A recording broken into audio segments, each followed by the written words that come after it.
Hola everyone. Good to see you guys here, and we're back with another GA flight. I hope you guys are doing well here today. Happy Friday, everyone. A great way to kick off the weekend, and we are here with another GA flight here today, and we're actually here in the Dominican Republic. We're just right at Mike Delta Lima Romeo, just outside of the city of La Ramona. I hope you all are doing well. And we got quite a bit of a treat for you today, as we're going to be touring around the entirety, much of the Dominican Republic today. We'll be doing a really fun GA flight. So it's great to have you guys here. We have Super Typhon and Colpar in the chat. Great to have you guys. So we're going to be taking a pretty simple flight plan for today. Let me put this map for you guys. So we're going to take off here from Casa de Campo International. Here outside of Ramona. Then we're going to visit the Altos de Chavan. I didn't go to do this excursion, but this was a replica of a Mediterranean village, including its own amphitheater and everything. We'll also be flying near the Chavan River. This was where the Apocalypse Now film was actually shot, was right on the Chavan River. Then from here, we'll go enter the city of La Ramona. We'll be flying over the city for a bit. This is where we visited during my cruise last week. Then from there, we'll continue head on west. We'll be flying over one of the biggest airports in the Caribbean, Las Americas International. Then we're going to visit the capital of the Dominican Republic, Santo Domingo.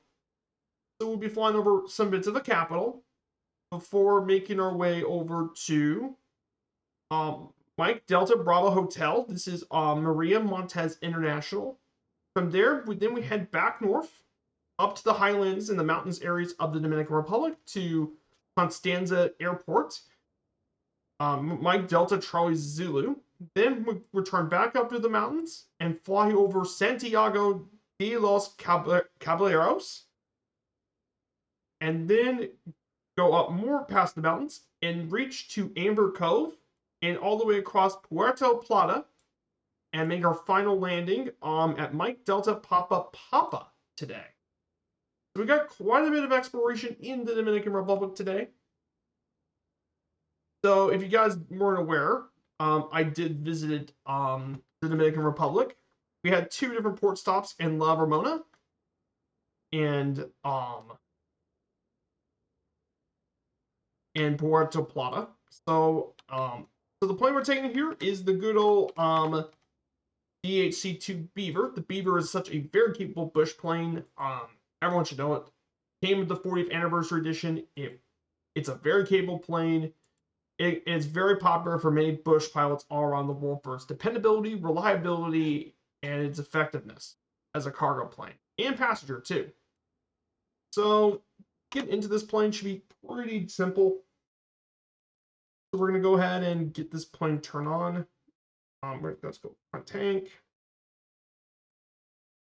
Alternator battery on, avionics on, fuel boost are on, high heat on, nav light beat, right?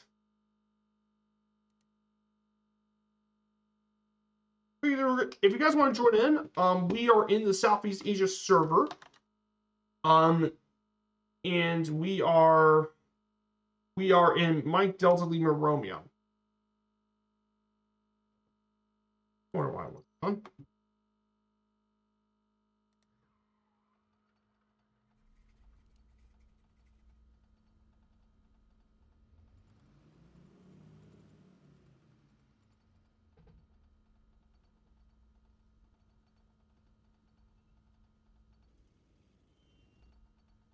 Oh.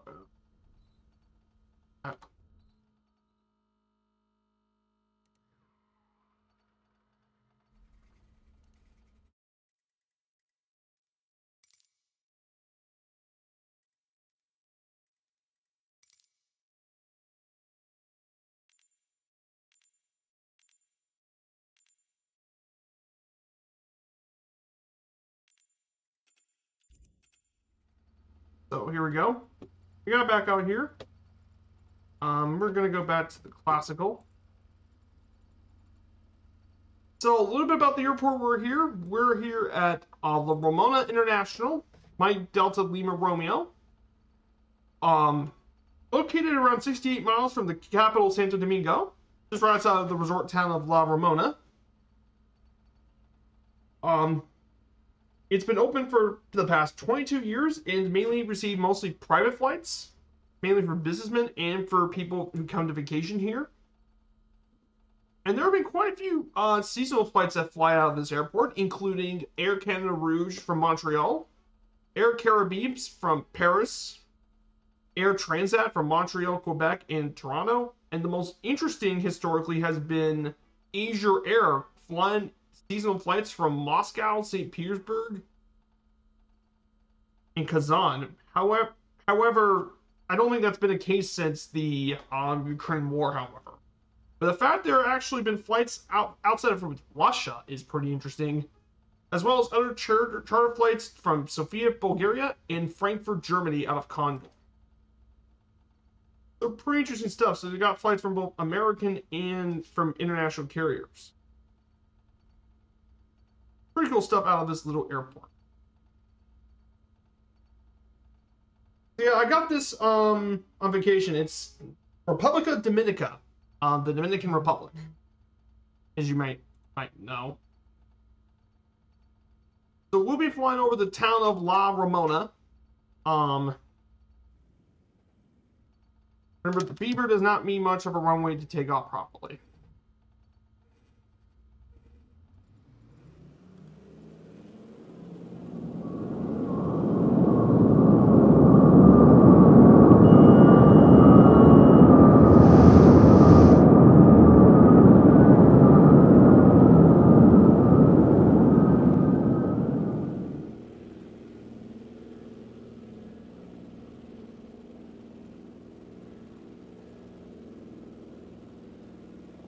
So, we're going to climb up here for a bit and visit the Siobhan River.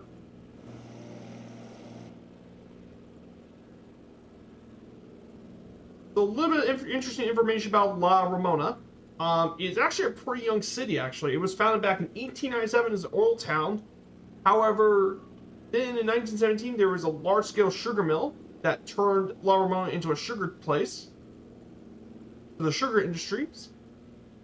But of course, since the 1960s and 70s, it's been a major tourist destination as a result, and became one of the largest tourist resorts in the Dominican Republic, the Casa de Campo.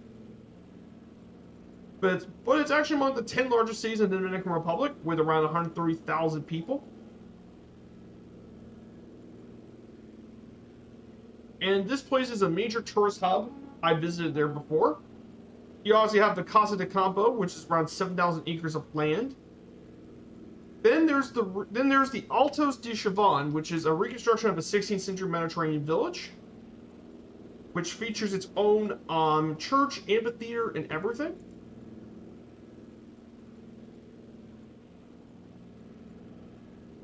So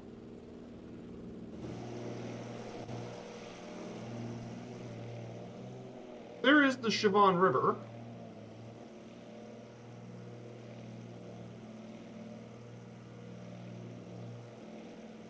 So, interesting fact about the Siobhan River, if you wonder why this is important, well, the Siobhan River was actually where the famous movie Apocalypse Now was filmed. It's right here. You can actually take cruises around the river, or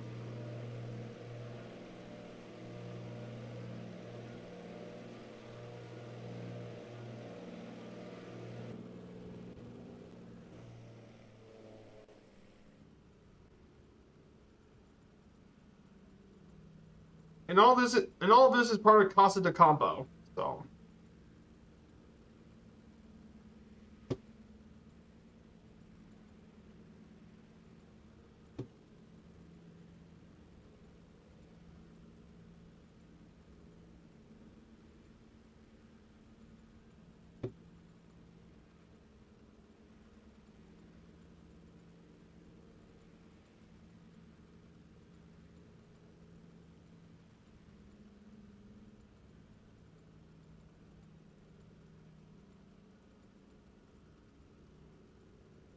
there's Casa de Campo. We should get near the cruise port pretty soon. Yeah, I hope you guys are enjoying your Friday today. So some notable people from La Ramona include high jumper Juana Ardell, um, Edwin Encarnacion, longtime first baseman of Major League Baseball. And yes, you actually see quite a few baseball players from here. Yerman Mercedes, catcher designated here for the Giants.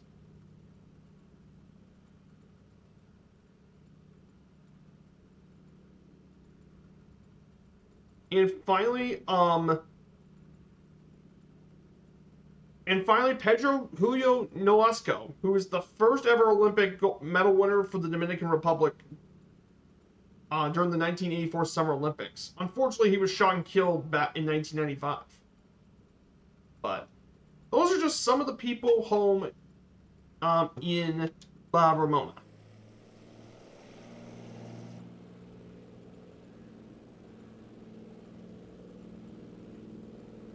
So.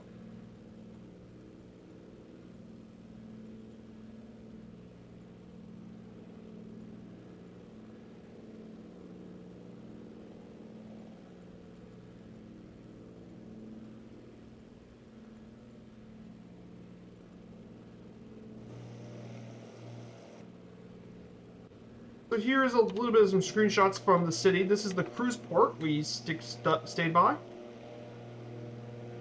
There's our cruise port. Here's downtown La Ramona.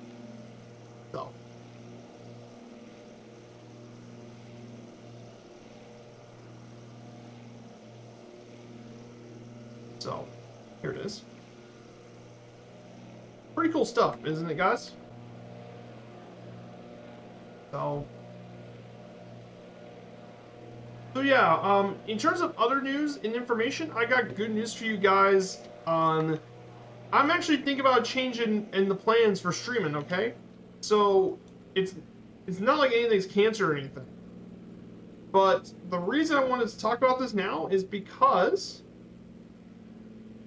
yesterday I got myself a brand new plane for the sim. So next Wednesday, instead of a 737, I'm actually going to be taking out the C-160 Transall out on Wednesday, and I'll be doing one of the missions for Firefly Air. I'll do one of the ad hoc missions for the military stuff. So we'll be doing a military mission in the C-160 Transall. I bet you guys will be kind of excited to see how that is. I still need more time to work out the Transall, but I can't wait to show it off to you guys on stream because I think it'd be a bunch of fun.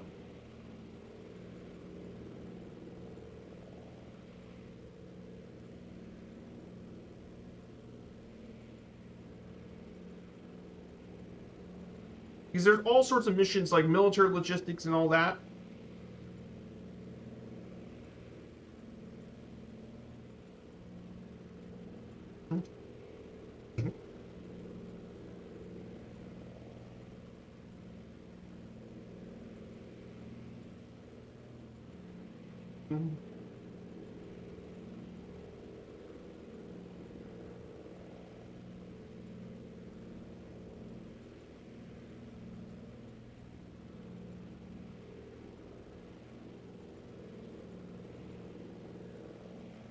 So I got the Transall nice and ready to fly for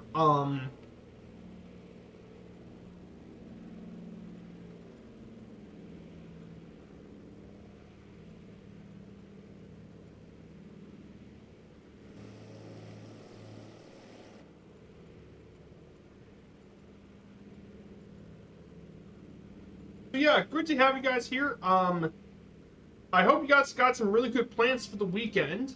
For myself, I gotta get everything ready for Sunday's flights, which is gonna be the first DC3 trip in over almost 3 weeks, I believe. Yeah, it's been 3 weeks since I last did a DC3 stream, which is gonna be from Cold Bay, Alaska, and we're gonna be going to Anchorage on Sunday. So hopefully we'll find our way back to the continental United States at this point to help wrap up the journey for a bit, but at least we'll be off to a good start as well. Yeah, it's great to have everyone here as always. Thank you guys for coming to today's stream. If you guys want to join in, I have my Discord. So, oh, here you go.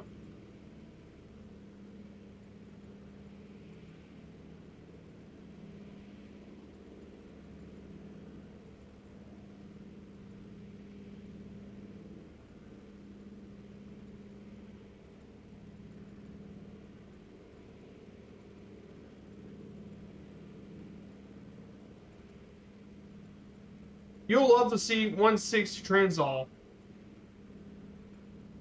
Hey Dougal, good to see you. Yeah, I did some flying with the Transall yesterday. Never allowed the airspeed to get too slow. Yeah, those those turboprops are big. Yep, exactly. That's why you keep it to a low enough power for an approach. Just be careful with it. But yeah, the Transall is going. Yeah, I've already liked the Transall. I've did 2 flights with it yesterday, Dougal. Love the plane. I'm happy that this plane's finally in the market. Not in MSF marketplace, but Sim market. So I finally got it. It's a great plane. I can't wait to do some streams with it because, like I said, I need something for military transports, and unfortunately the C-130 in the Sim is not good at all. So this fills my C-130 needs for a bit.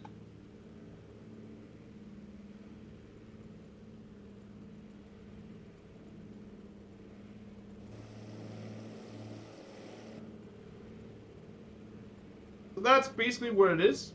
It has great speed brakes over and under the wings. Yeah, the speed brakes are great to get you slowed down a bit too.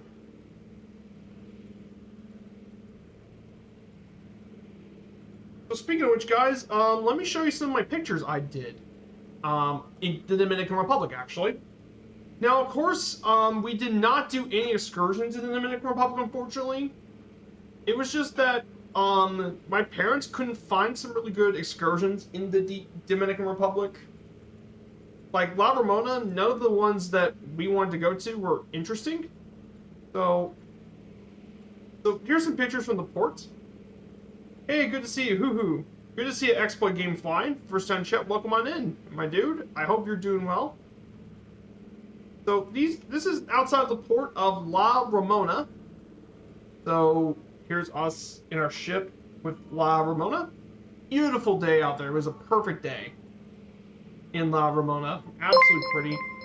Thank you so much for the follow, my friend. Hope you're doing well. Thank you so much.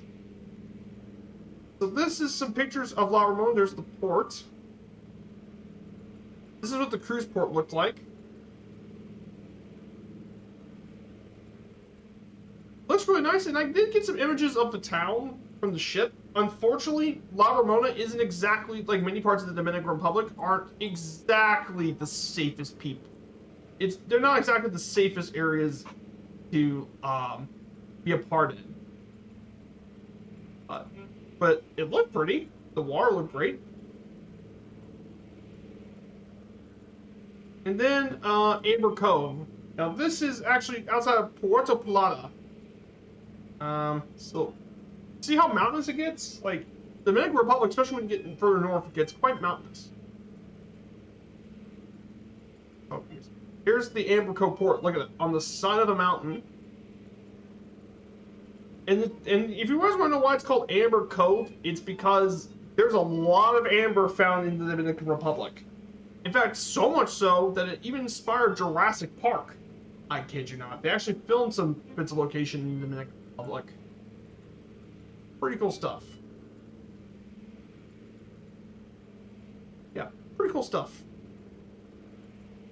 Philippine Island Hopping. Will you join us in June 23rd? Ooh. I don't have VATSIM, unfortunately, but I would like, as much as I like to visit, I have not done VATSIM flying yet, so no thanks. But thank you for offering it to me, Exploit Game Flying.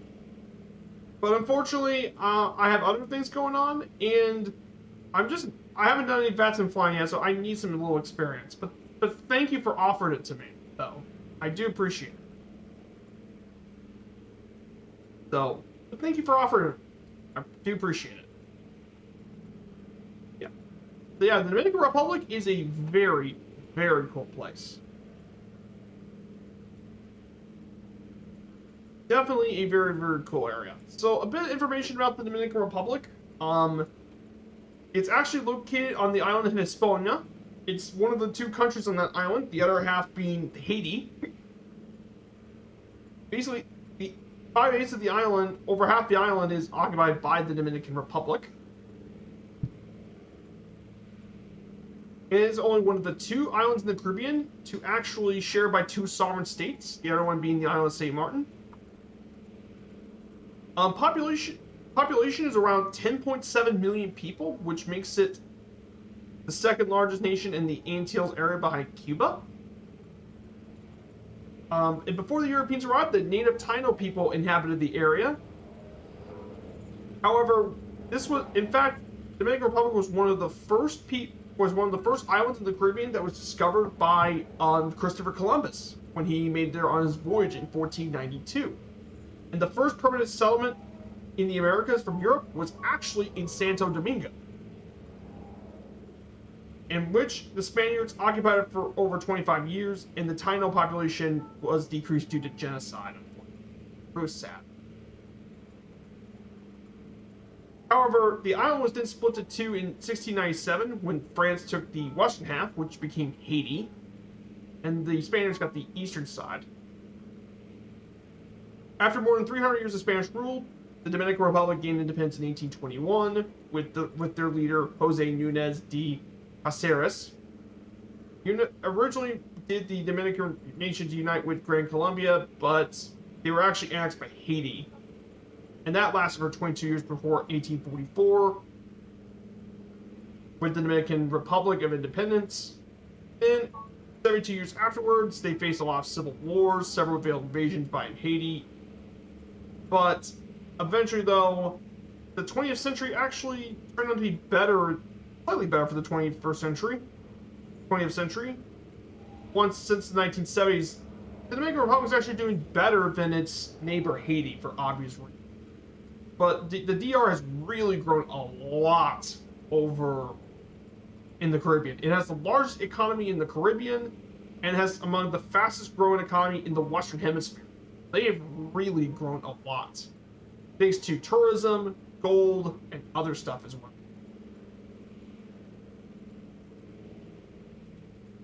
In fact,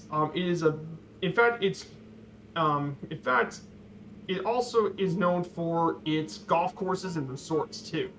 And it's a very geographically diverse country with many different natural landmarks,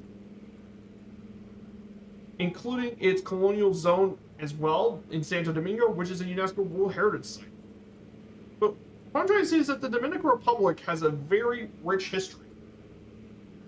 And I'm happy that at least, unlike Haiti, the Dominican Republic is doing quite well economically, which sadly cannot be said the same for Haiti, unfortunately.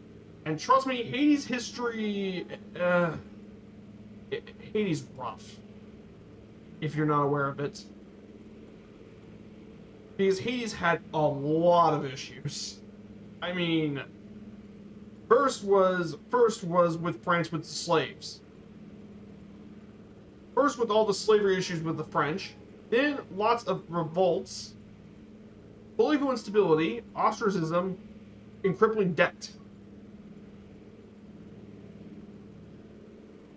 And they had a lot of issues.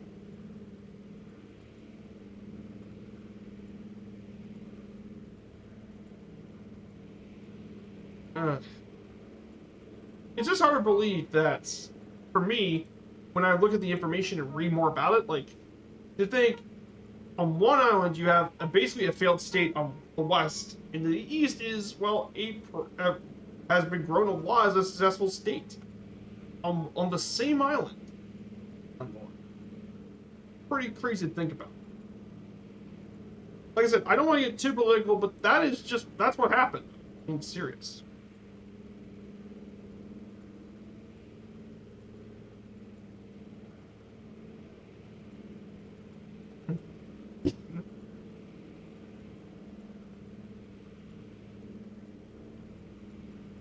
That's just a little bit about the history of the Dominican Republic.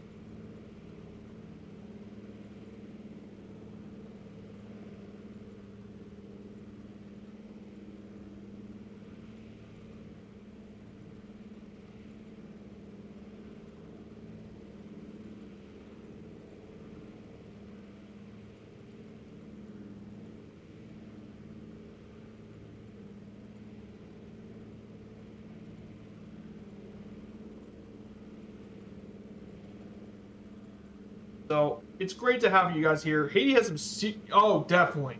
Haiti is not safe to go to. I know one of my future cruises will be heading to Labadee, Haiti, which is, I believe, yeah, it's in the northern half of Haiti itself. But I told my mom, I'm not getting off anywhere near it. Like, I'll stay nearby the area, but I'm just try to stay away from Haiti. Like, it is not safe. Like, I do feel for the local people of Haiti. Like, it's rough. It's rough.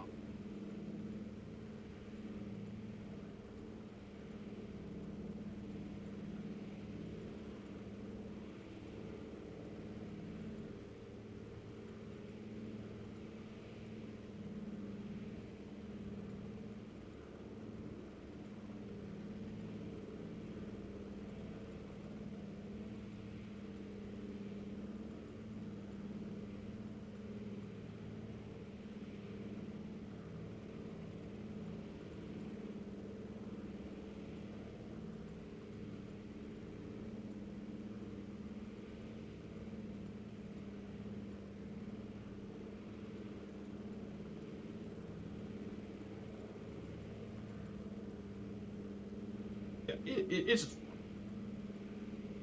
so okay, guys. If you look to your left, this is Las Americas International Airport.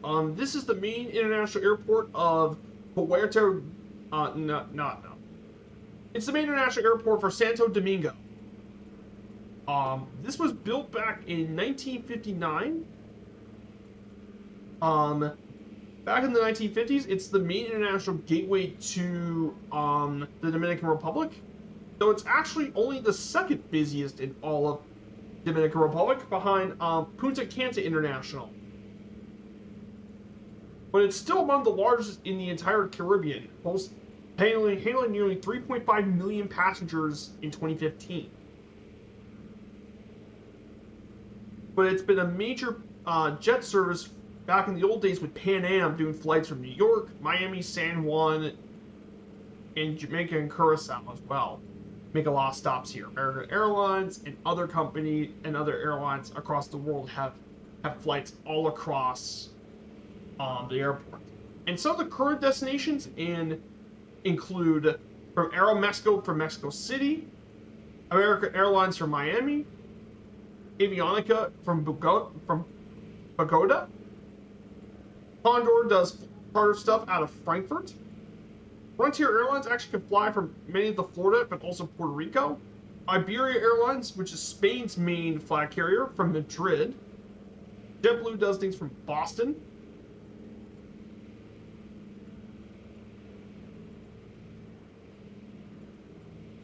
And even Nordwind, which is a Russian airline, flies out of Moscow, Sheremevo Airport. So basically, there are a bunch of airports that do fly to Las Americas. So if you want to get into a gateway to the Dominican Republic, this is your airport, which is right to your right side.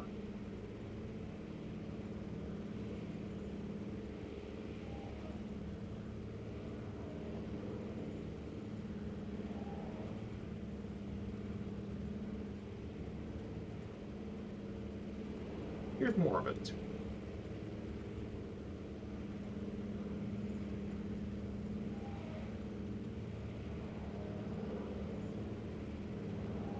Yeah, pretty cool stuff, guys. So we're about to reach Santo Domingo, actually. Oh, slow down. I'm going there a little quick. So this is Santo Domingo. This was actually the first European settlement in the Americas, funnily enough. Founded in 1496. It is the oldest continuously inhabited European settlement in the Americas and the first seat of the Spanish colonial rule in the New World, actually. It's the capital and largest city of the Dominican Republic and the largest metropolitan area in the entire Caribbean, with the immediate area being over 1.97 million people, while the greater area is around 4.57 million people. It's also home to the first university, cathedral, castle, monastery, and fortress in the New World. And its colonial zone is a UNESCO World Heritage Site. Wow. It was once called Ciudad Trujillo from 1936 to 1961 after its dictator Rafael Trujillo, though it returned back after the dictator's assassination. But it's the cultural, financial, political, and commercial center of the Dominican Republic. So, but yeah, Santo Domingo definitely has a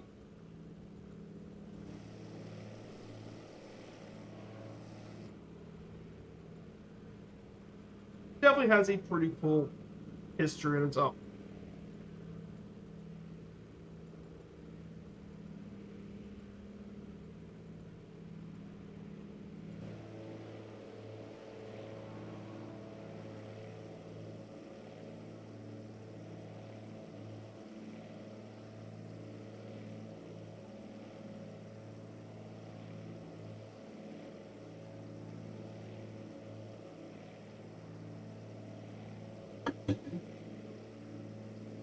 So in the colonial era of Santo Domingo, some of the sites you can find here include the Alcázar de Colón, which is the first castle in the Americas. Currently right now a 22-room museum that was built between 510 and 514 AD. The first cathedral in the Americas, Basilica Cathedral of Santa Maria la Menor, built, which was built from between 1504 and 1550.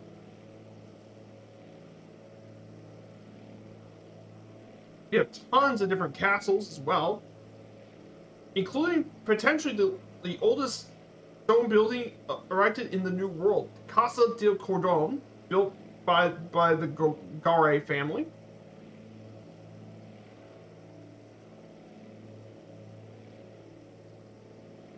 You have the oldest church in the New World, the Church and Convent of the Dominican Order.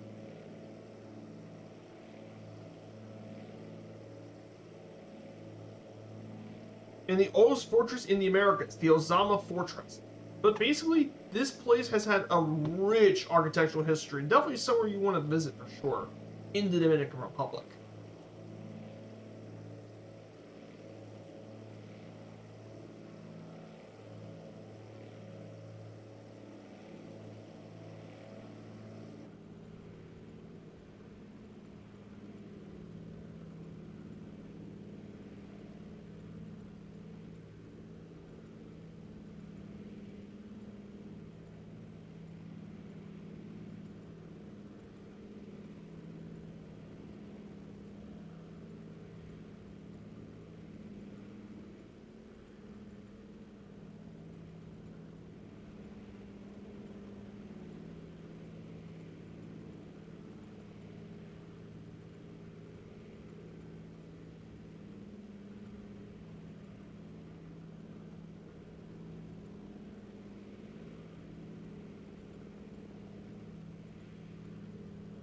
Yeah, pretty cool things about the Dominican Republic as well.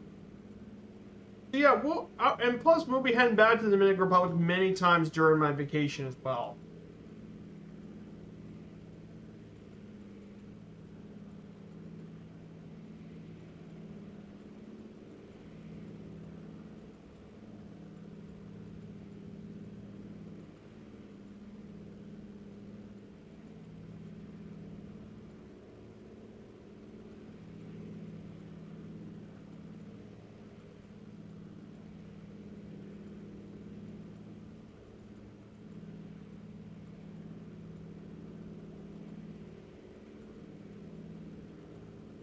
So right here is where the colonial era of the Dominican Republic will end up. And there's Santo Domingo. So some of our landmarks are actually baseball fields. We're actually planning on flying over. Is actually some baseball.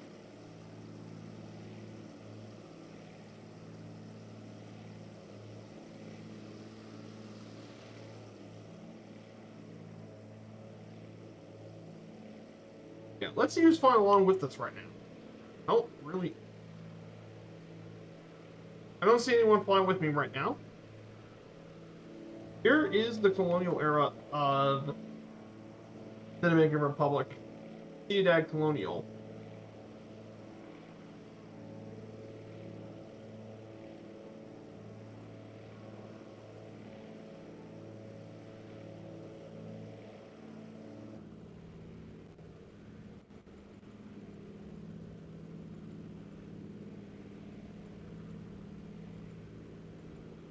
So you can definitely see some sporting venues and arenas around this area.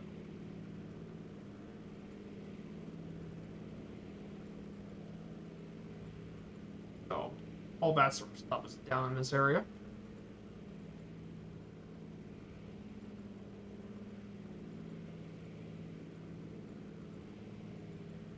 Let me go check my fuel situation. Let's see. Wheat. Fuel's looking okay. And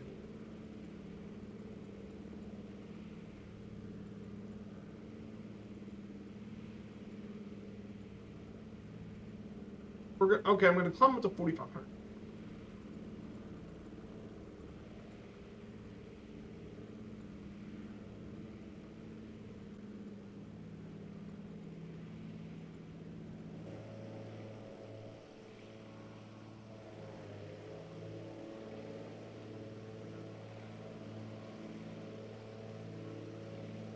I'm glad you guys are doing well. I hope you guys have plans for the weekend. I know Mer's going to be doing one of his streams today. Apparently, according to my stream thing, according to his schedule, he is going to be doing a flight. In Mexico. Ooh, Baja California. That's a good pick. Speaking of which, I might be heading down to that part of the world next January, I believe. Assuming if things work out, I might be heading down to the Mexican Riviera. Hey, Piefly, good to see you, 851 Piefly. Great to have you here. I saw those pics in the Discord, man. Absolutely beautiful pictures, my friend. He made some awesome. You brought some awesome pictures. They look absolutely stunning. Yeah, this sim is so beautiful. Sometimes it's hard to believe that it's even in the Microsoft Flight Sim. Pretty crazy. But yeah, we're in the Dominican Republic right now, 851 Piefly. We're making our way over across the country. We took off from La Ramona. We just passed through the capital and the oldest continuously inhabited European settlement in the Americas, Santo Domingo. We're gonna head east. We're gonna head southwest into Maria Montez International. Make our first of the 3 lanes for today.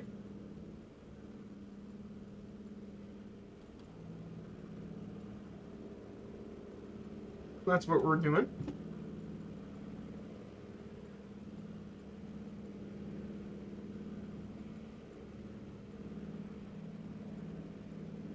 Oh, thanks, man. It's only a few, but I don't want to get banned. Hey, no worries, Piefly. You're not going to get banned by me for spamming.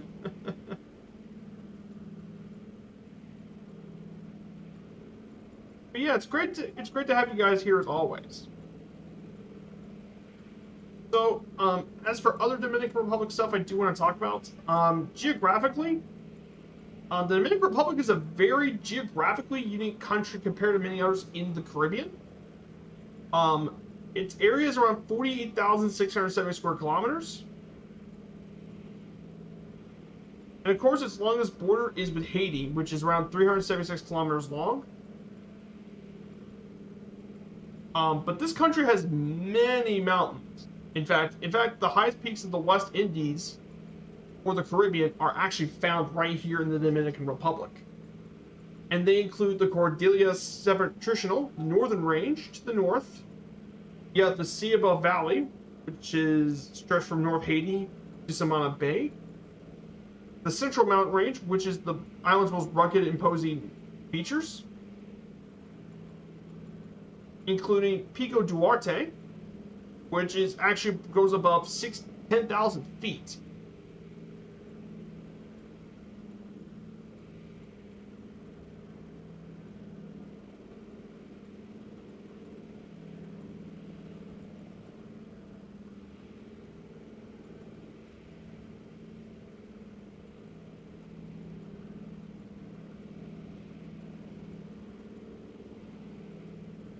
and much, much more.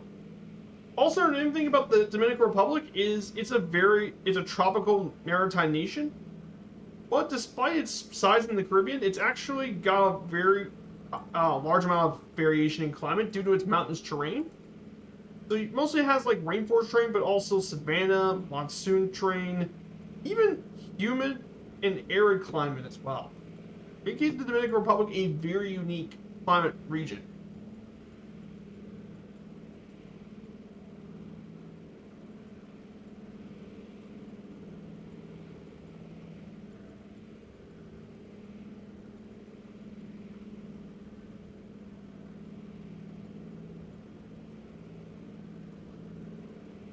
But it's a very, very unique country geographically for sure.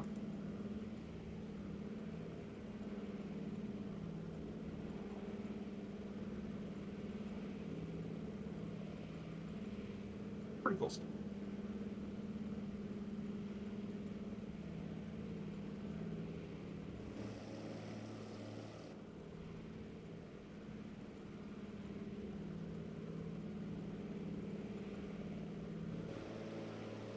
Oh, yeah. See how mountainous this country is? And we're going to be exploring even more of these mountains when we get to... That's awesome. Keeping you on screen and you're making scenery. Ooh, you're making some scenery? I'm curious what kind of scenery you're making. Is it an airport scenery or is it just a POI landmark? Because like I said, there's multiple kinds of scenery that you'd be making for sure.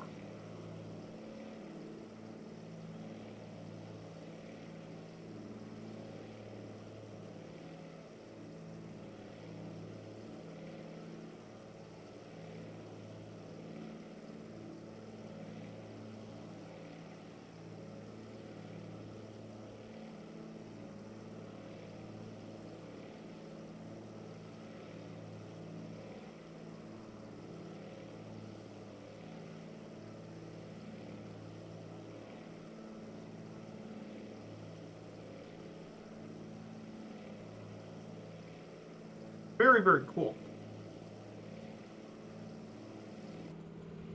Look at that. Look at that bird.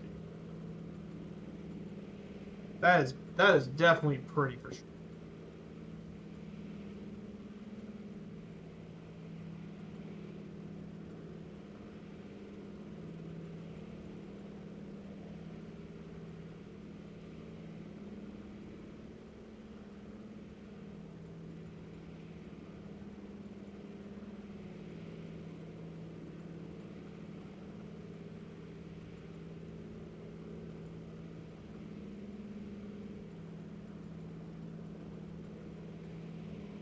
I mean, it's just crazy to see that.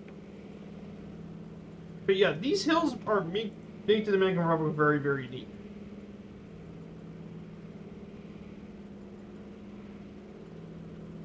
Yeah, there isn't too much I do want to talk about here on my own stuff. I saw that there's a new, a brand new stunt plane out. Frozen actually made F7 Simulations, or Frozen made this one by the Shadow Squid team. The Eagle S100, which is their plane. I did see AV Angel review that. I gotta say, it actually looks pretty cool. It's just the issue is I don't expect myself to fly a an aerobatic plane very much.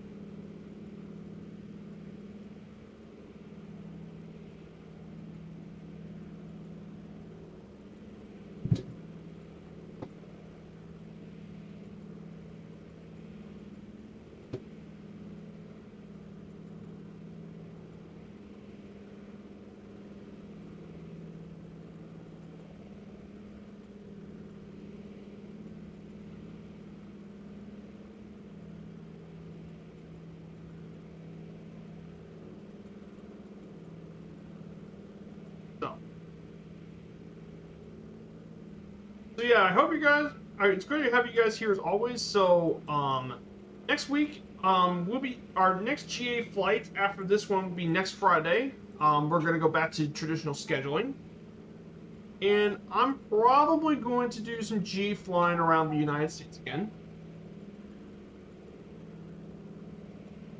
But I'm mainly gonna do some GA flying around, probably around the Mexican Riviera, actually. So, probably do some GA flying from Manzanillo to Puerto Vallarta to Mazatlan. Probably do some flying around that area of Mexico, since I have not really flown much of GA around Mexico, so it should definitely be pretty interesting. I did do a Mexico flight once, but I never really done one since, so I want to do a flight within in Mexico.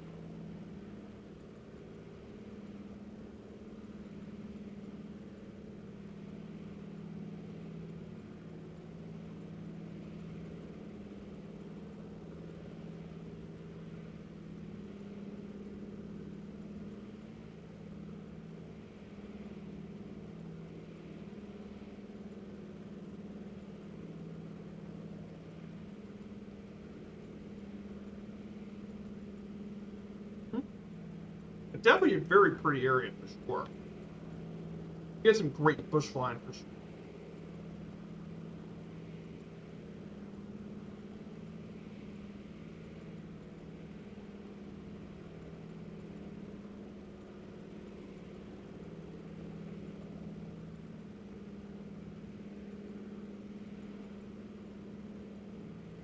So the airport we're going to be visiting next is going to be Maria Montez International Mike Delta Bravo Hotel, which is about 1.9 miles north of the port city of Barahona, Dominican Republic. Located on the coast, its approach and departure toward the east has a lot of elevation change over water. And it can handle planes as big as the 747 and DC-10. But right now, this airport's mainly used for domestic flight to Santo Domingo and all that.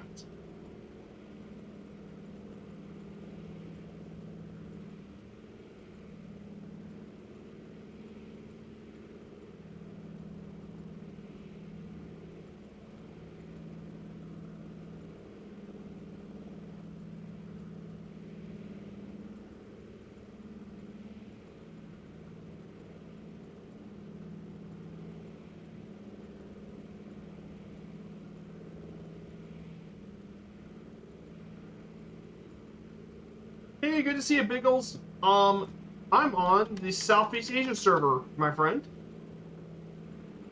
Yep, Southeast Asia, Biggles. There you go, my friend. Southeast Asia.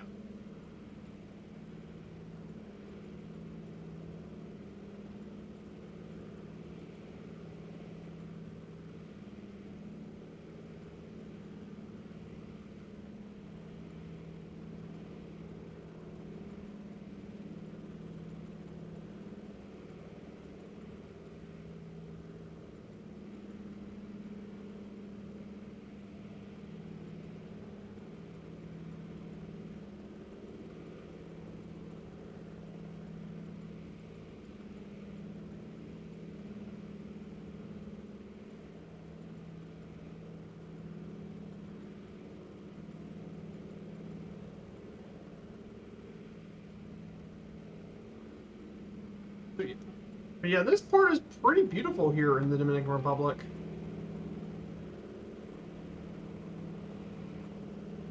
Yeah, this is definitely a very pretty part of the Dominican.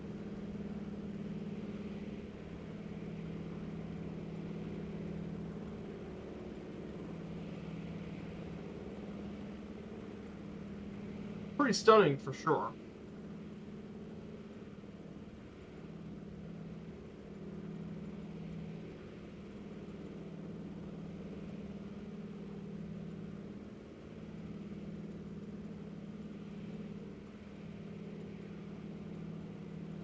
So Barrahonas are place, which is actually a port city and one of the most active ports in the region. It's one of the only few places in the world you can find the rare Larimar stone, which is only found here. It used to be part of the Taino people, led by the chiefdom of Jaragua, ruled by Bohicio. However, when the Spaniards took over the territory, they became part of it.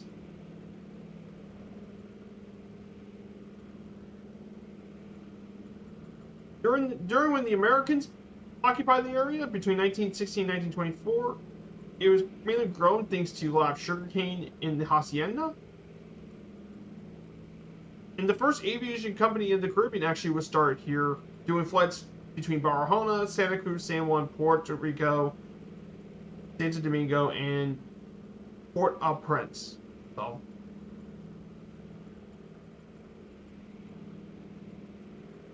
and some of those people include Julio Lugo, who played for the Major League Baseball, Italian and Australian agriculturist David Tomatis, and actress Marina Montez, who gained a lot of popularity in the 1940s.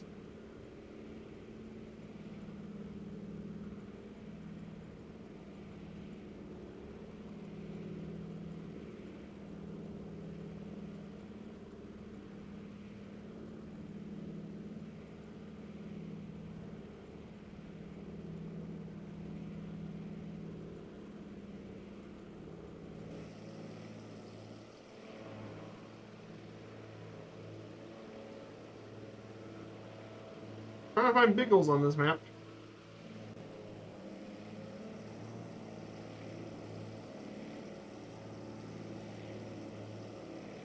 It's beautiful.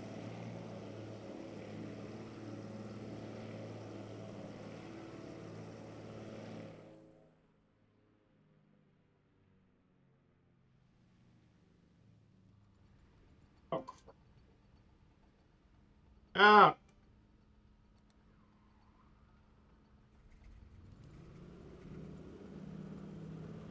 Okay, yeah, I forgot to check my engine tanks. That I wonder where it stopped. Oh yeah, I forgot to check.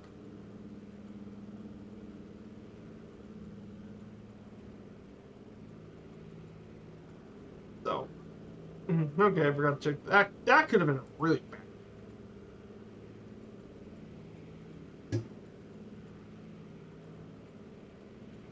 Also, here's the funny thing about the Dominican Republic. The Dominican Republic also has one of the most popular tourist destinations in Latin America, Punta Cana. And that area is famous for its beaches, blue turquoise waters, and the balnearios, which is all the resorts. But it's a very popular tourist destination. A lot of cruise ships end up here on the island as well.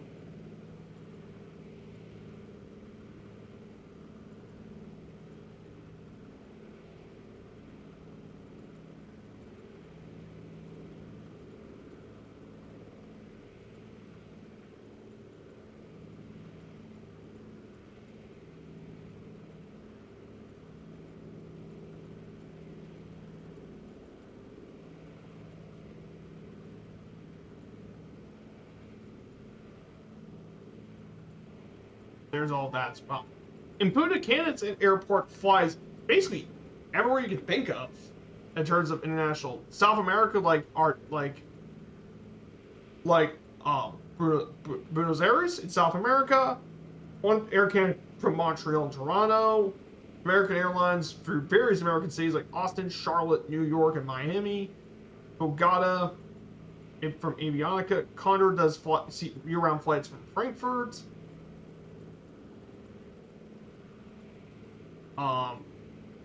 LATAM flies a lot from Miami, but also Santiago, Chile. I mean, LT Polish Airlines flies charter flights from various Polish cities, like Katowice and Warsaw. Then you also have TUI fly from Belgium and Netherlands, flying from Brussels and Amsterdam, respectively. Basically, they fly North, South America, and Europe fly to Punta Cana airport.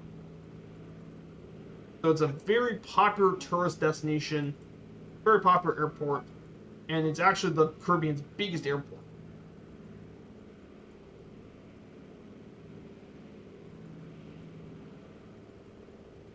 So yeah, pretty interesting stuff to learn.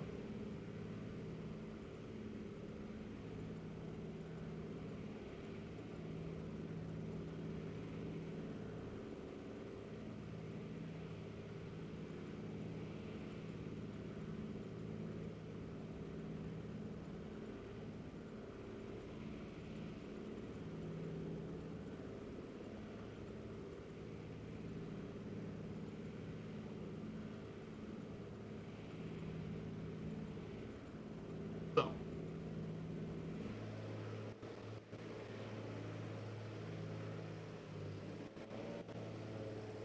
oh, there's Biggles. Here you are, Biggles. Biggles is in the air with us right now.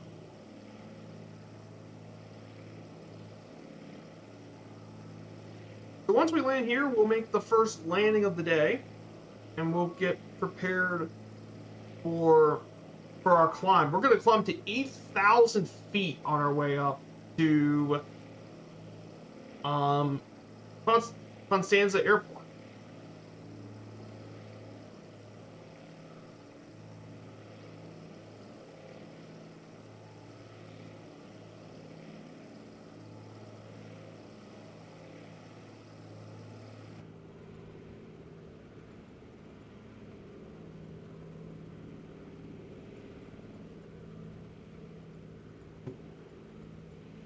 Hey, Blockstruck, great to have you here. Thank goodness it's Friday. I know, right? Check out my great friend Blockstruck here. And look at this, the bot's working. Great to have you here, Foxtrot. Great to have you here. I hope you having a great day yourself. So yeah, we're flying into Dominican Republic actually today, into Beaver. We're about to reach our first airport of the day, which is outside of Barahona. This is Maria Montez International. So we're about to take our first landing of the day.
I hope your is doing well. So, as always, yeah, it's great to be here as well. We got Biggles in the air with us as well.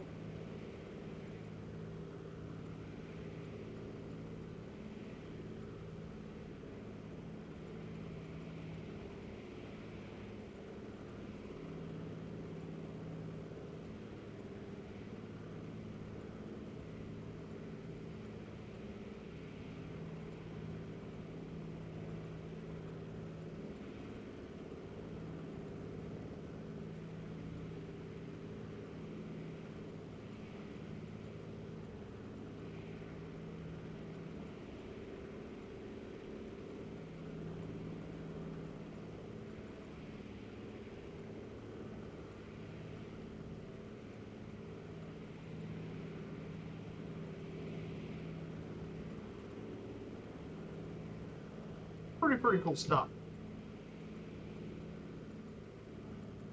Speaking of starting work, have a great stream. Thank you so much, Floxtrot, for coming here. I hope to see your stream tomorrow, Flox. I know you're streaming there.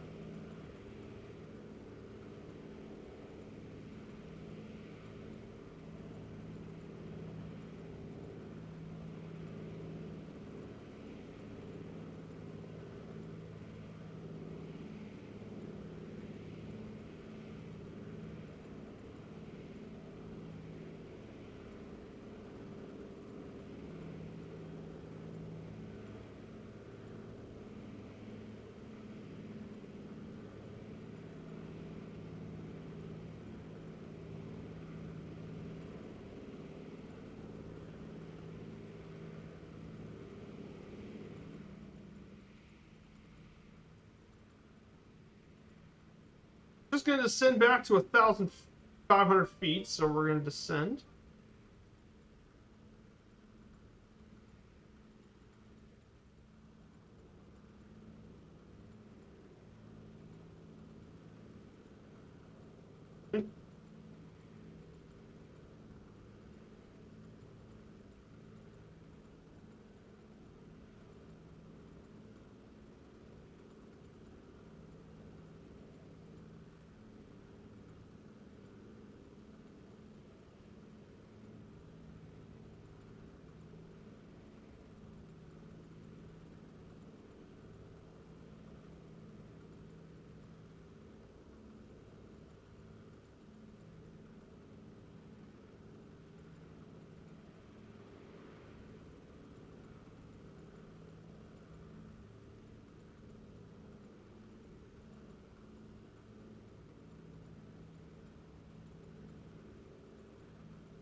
Let's see if we guys get some lane predictions here.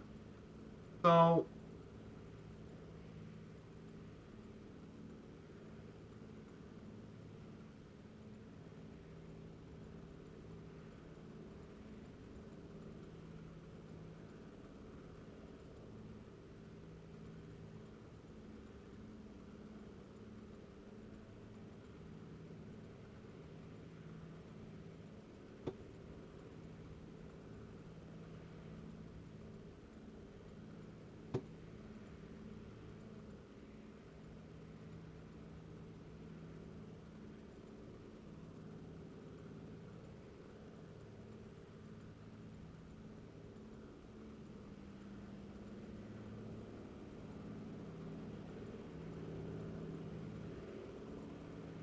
we're going to land here at runway 30. But we'll make our first of the landings for today.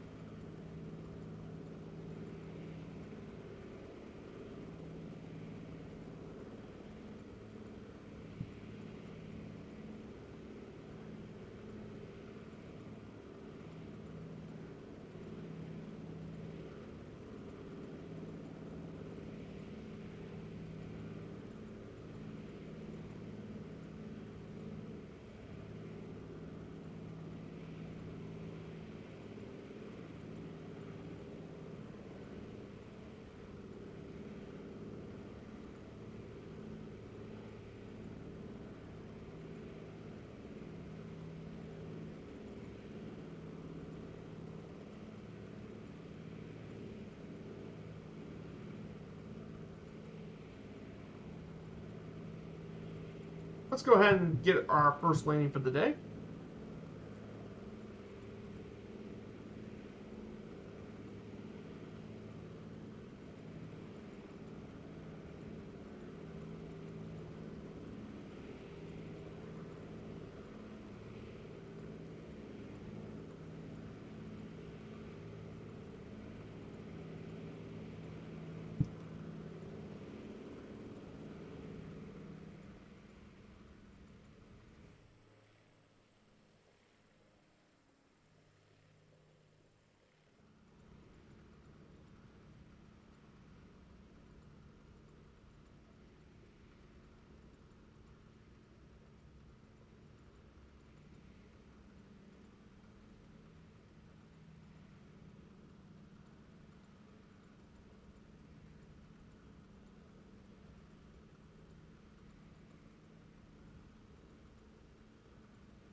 this is Maria Montez International.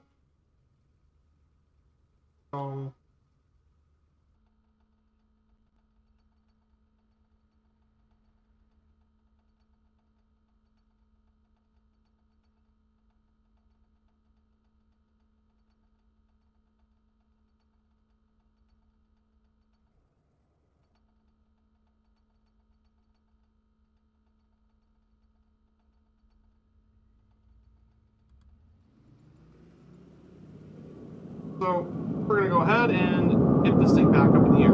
Let's get back to the air.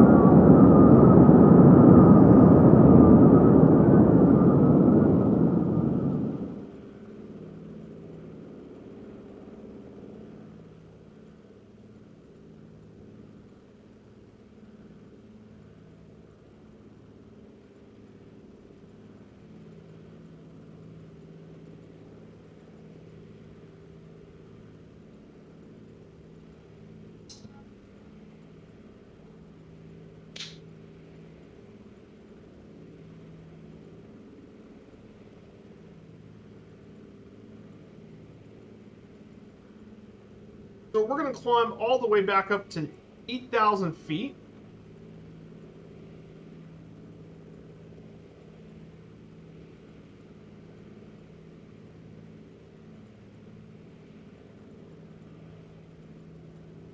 So we're going to climb to 8,000.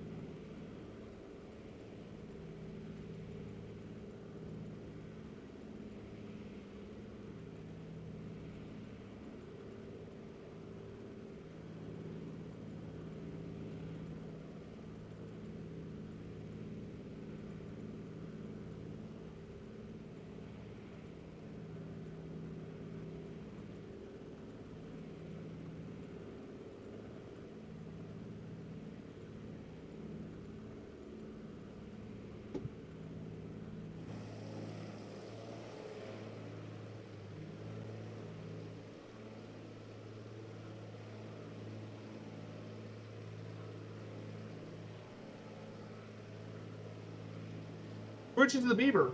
Okay. See you in here soon, my friend.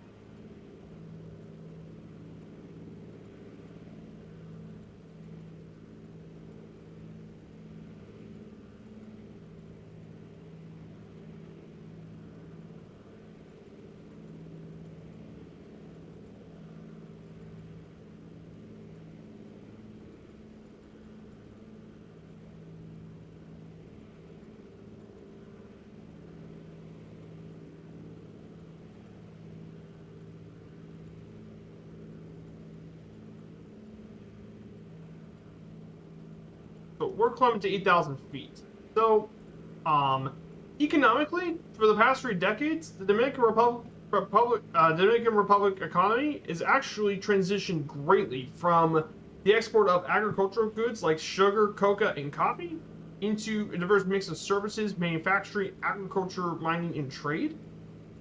In fact, services account for over nearly 60% of the GDP, manufacturing for 22% GDP, and tourism, telecommunications, and finances are the main components of service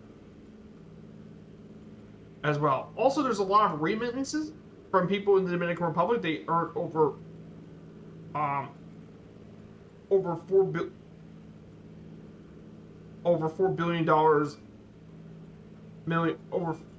$400 million. But the big thing as well has been the Dominican Republic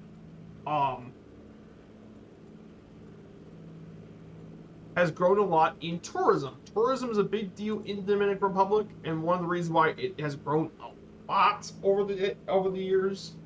The Dominican Republic is actually the most popular tourist destination in all of the Caribbean and top 5 in all of the Americas, along with the United States, Canada,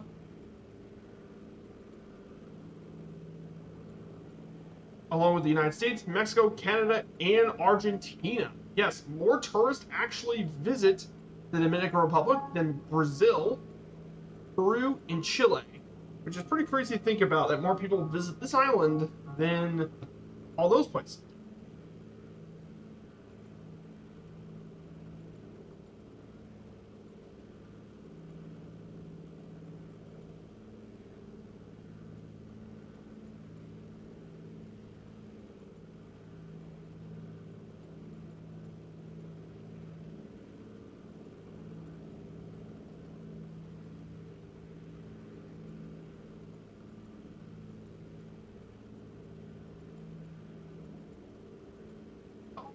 interesting stuff.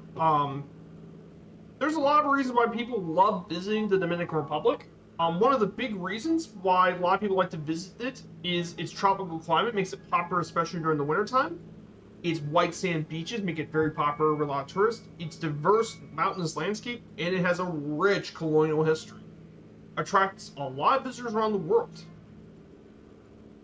And it's home to all sorts of different places that have been there. Now, tourism didn't really get started in the Dominican Republic until the 1930s, and that was because of the political conflicts and warfare that used to be dominant at that time. It was not until the dictator, El Jefe, Rafael Leonidas Trujillo, helped develop the tourist industry for the Dominican Republic.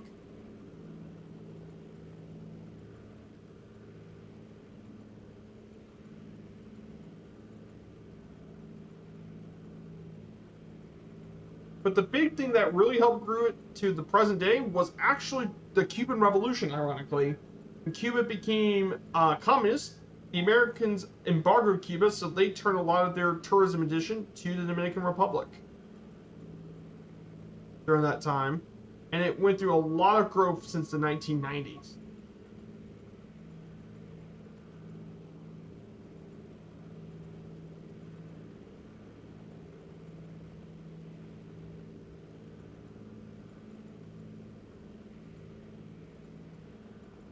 As a result, most of the people that have visited the Dominican Republic are actually from, so far last year has been from Canada and all that, but historically has been the United States has been the main tourist person that visits the Dominican Republic has been the United States. And there's all sorts of tourist destinations across the Dominican Republic. Obviously, there's Punta Cana, which is the extreme east, and it's the fastest gateway to access the Dominican Republic thanks to its sand beaches. Then there's the city of La Ramona, which we stopped during our cruise. With a lot of its beaches. Plus it's got the replica Mediterranean village, the Altos de Chavan, and the Chavan River. Then there's Sayona Island, which is its own little island right off the coast of the Dominican Republic, just southeast of La Ramona. There's also Catalina Island, which is basically a natural park. Then, obviously, there's Santo Domingo, which we've flown over, but it is rich in its colonial history and all that. But there's also little Boca Chica, which is known for its little beach.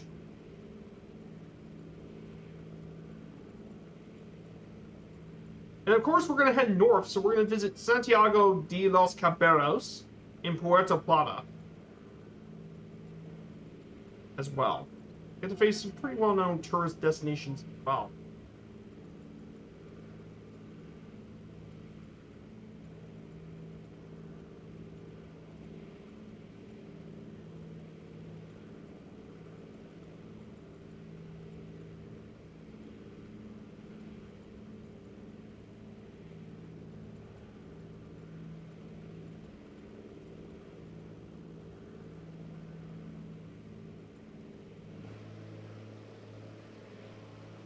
Alright, there's Biggles right here in the Beaver. Nice.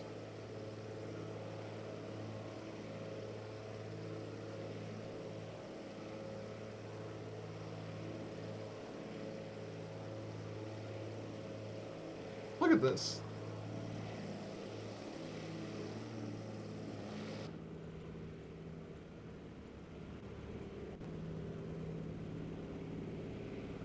Look at that.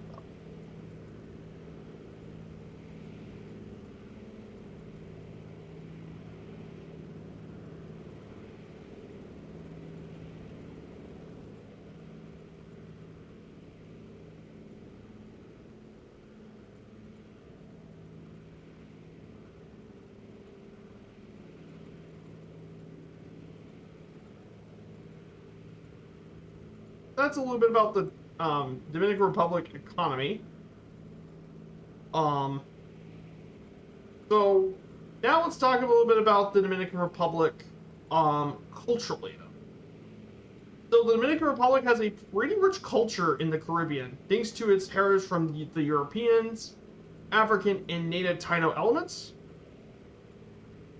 Create a unique culture here in the Dominican Republic.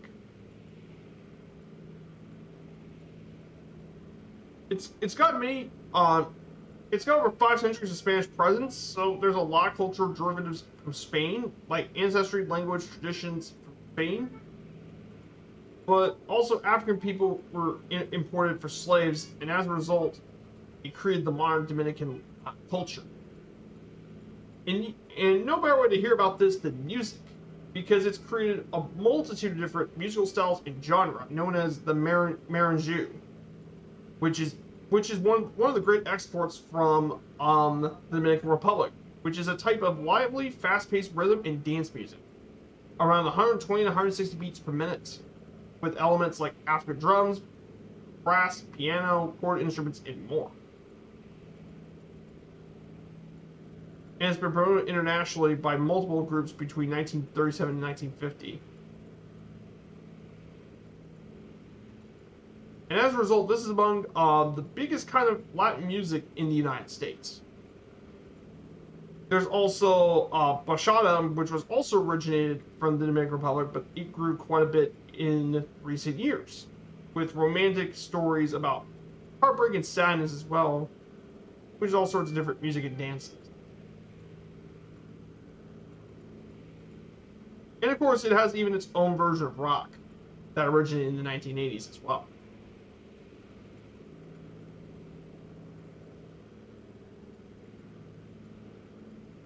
Oh, there's that. There's also different cuisine, which of course is a combination of those different cultures.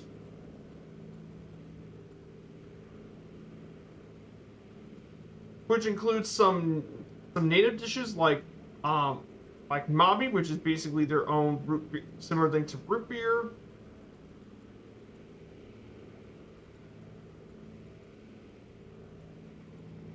And fermented pineapple juice, known as goropo de pina, which is fermented pineapples. Of course, the Spanish brought their own dishes like arroz con leche, which is rice pudding, and cream caramel, which is sweet egg custard, known as quesillo de coco. But surprisingly, there was also quite a few Middle East dishes from the Lebanese brought into their own food as well, but they created their own unique food and culture traditions here.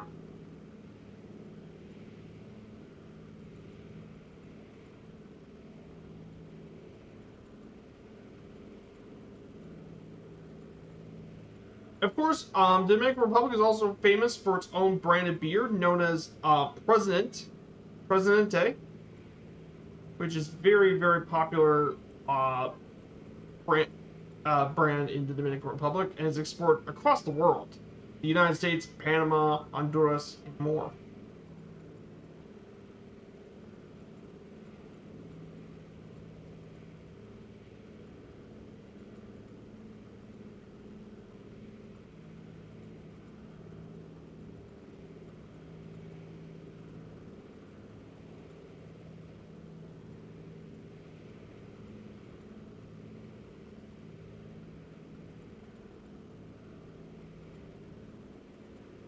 And then, of course, one of the most important things that really made the Dominican Republic special is sports. Sports are a big deal here, but there's one sport that dominates the Dominican Republic. No, not football. And while basketball's decent, no, the sport that actually dominated the Dominican Republic is baseball. And it's not even close. Baseball is by far the most popular sport in the Dominican Republic. In fact, you would never believe this, but the Dominican Republic produces the second highest number of baseball players in the Major League Baseball after the United States. Which is hard to believe this, but yeah. And how baseball flourished here came in the 1910s and 20s when the U.S. Marine Corps occupied the island. And they brought baseball over to the Dominican Republic. And it grew as a sport between spectators and all that, and it continued to grow by dictator Rafael Trujillo. And he helped the baseball soar even further in the Dominican Republic thanks to all that. In fact, by the end of the 1930s, many of the finest black baseball players actually played baseball here in the summer. One of those players is actually Jackie Robinson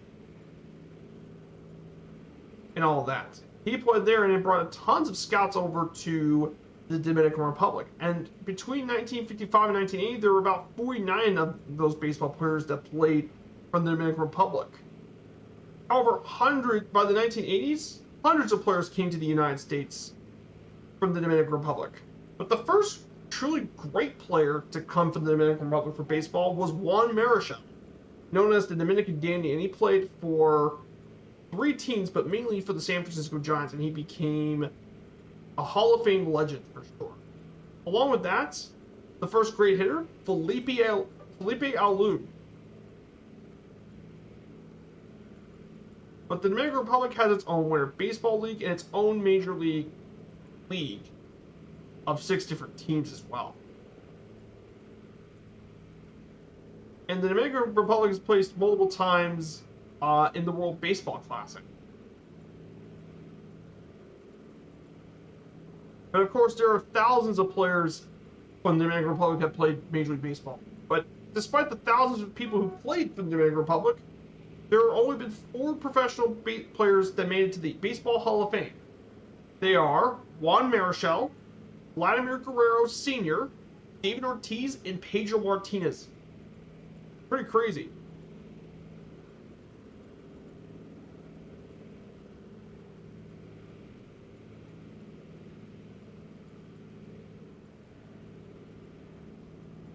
So there is that as well. So yeah, that's a bit about baseball for the Dominican Republic. Yeah, look at this. Look how high we are in the air for sure.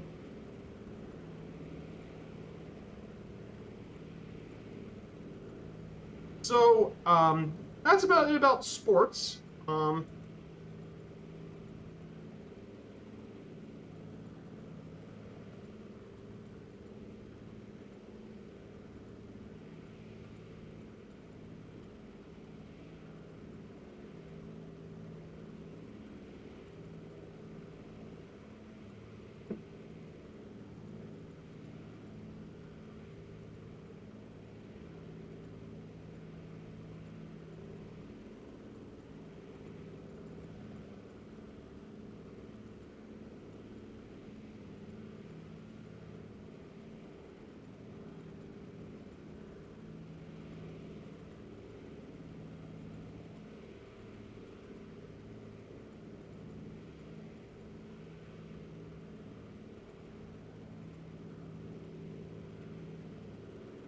The airport we're going to be visiting right now is Constanza Airport, Mike Delta Charlie Zulu.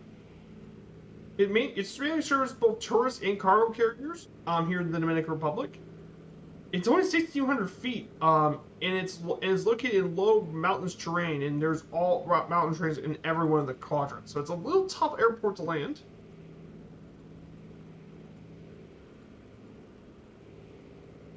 We're going to go ahead and reach.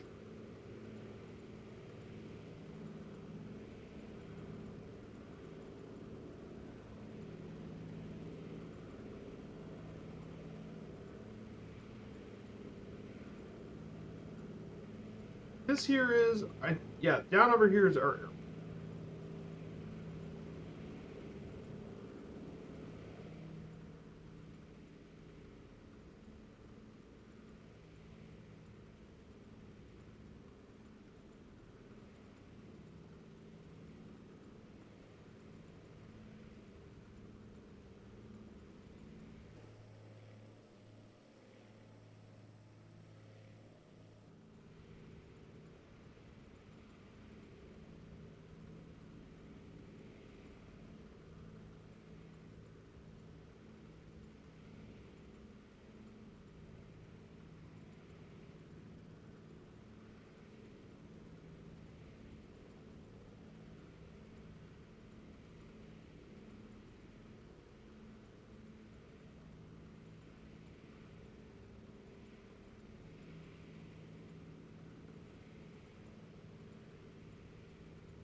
Yeah, look at that.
We're going to climb back upwards. Then the Dominican Republic has rich agricultural heritage, architectural heritage due to a lot of the European colonialists bring a lot of their unique colonial designs into the Dominican Republic, which includes the entire colonial zone, which is a UNESCO World Heritage Site. But there's also a lot of indigenous peoples as well have some of their own architecture, mainly made of mahogany and guano, to produce their own furniture as well.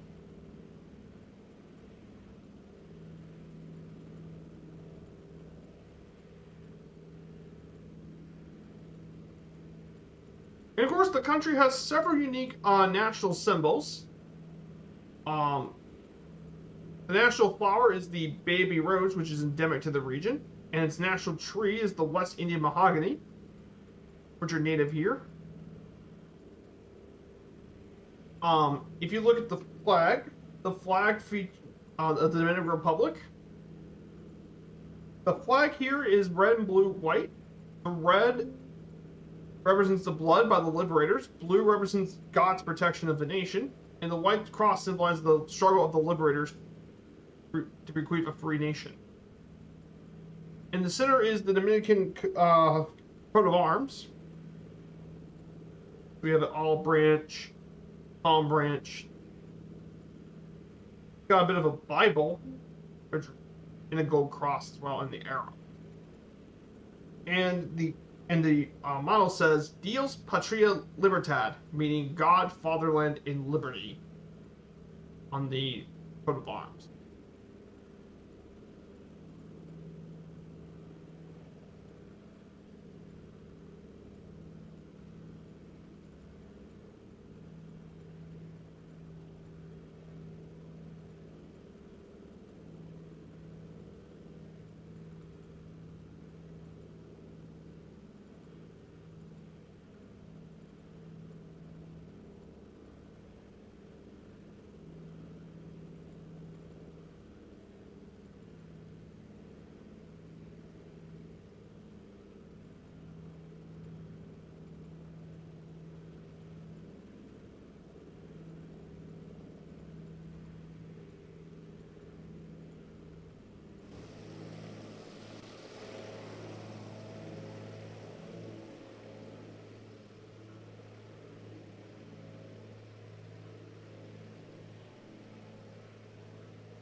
We have Biggles here in the Beaver. He's with us right now.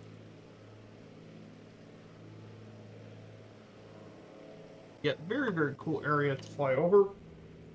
So I'm going to go ahead and climb to 4,500 feet.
So yeah, I hope it...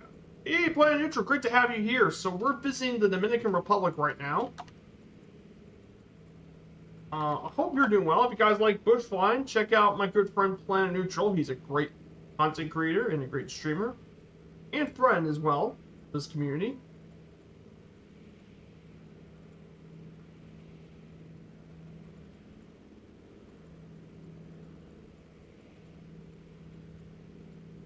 So we're heading down to Puerto Plata here. I'm going to go ahead and bring back the screenshot. So I'm going to show you my screenshots for the rest of the trip, if you guys don't mind. So here's Amber Cove. So we're going to head up, so we can definitely see some of the mountains up in the northern range. Reach here. So this is by the ship. So yeah, you can see how mountainous this whole region is.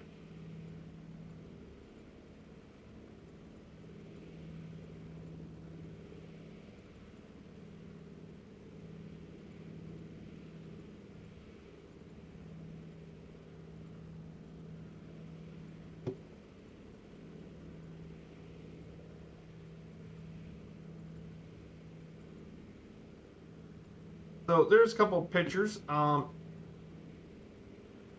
Here's a couple more pictures. We only stayed by the port, however. But yeah, you could definitely see. It's definitely a very pretty area for sure with all the mountains. The issue was it was very, very humid when we got down here.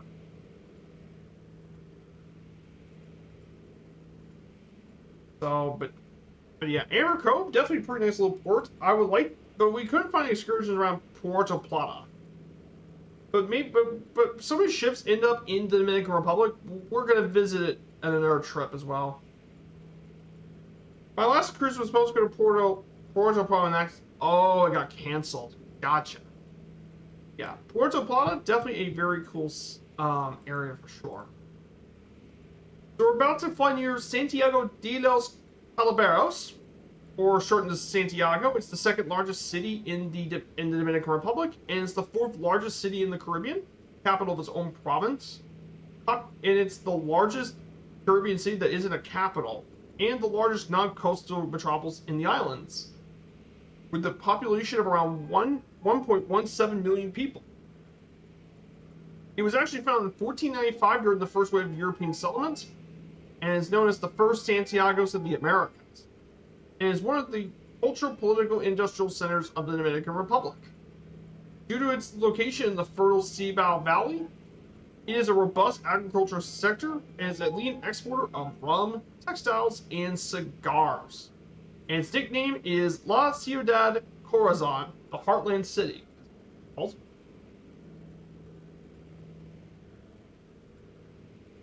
so pretty cool stuff.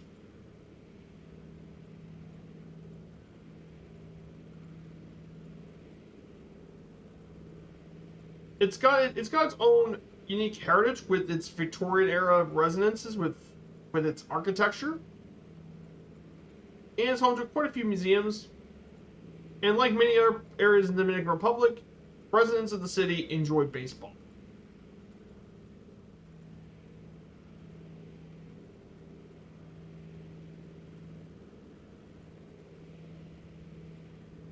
And of course, this is home to the most successful baseball team in the Dominican Republic, if not the Caribbean. Aguilas Cibaeñas, winning 22 national championships in the Dominican Republic and 6 Caribbean titles.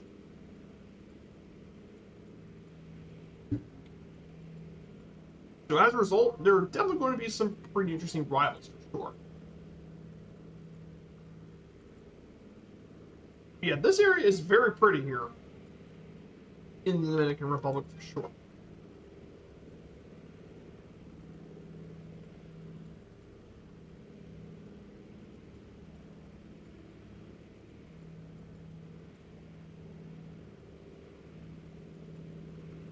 But it's a very pretty island for sure. So yeah, Planet Neutral, got anything going on with you this weekend? I don't think you stream tonight, but I think you do stream on either Saturday or Sunday, but I don't think you stream on there.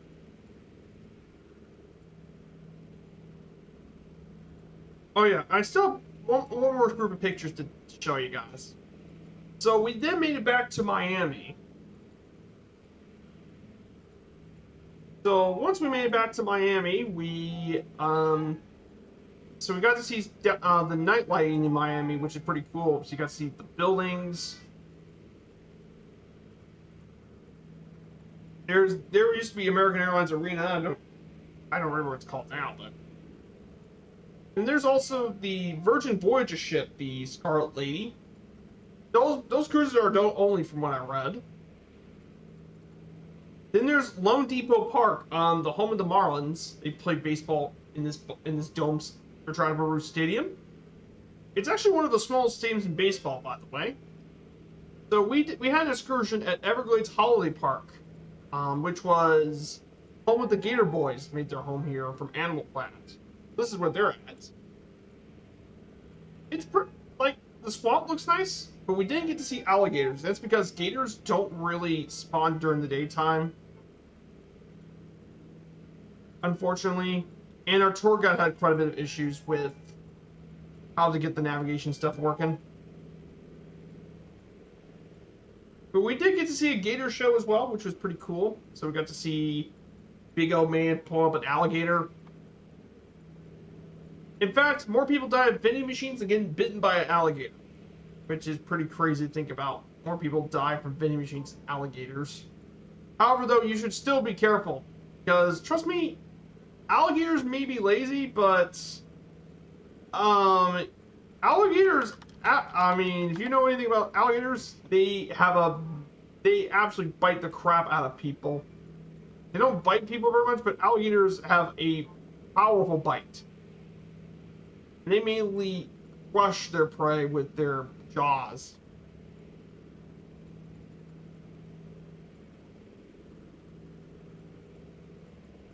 And that means they have among some of the strongest bites of any animal in the world.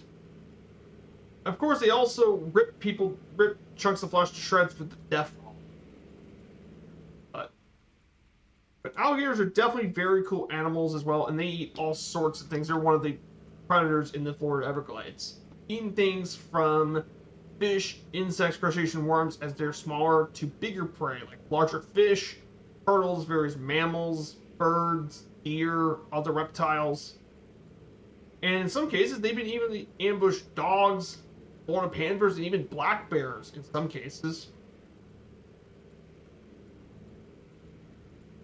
Of course, the major issue having to deal with for alligators has been, well, the Burmese pythons. Those are not native, by the way. They are invasive.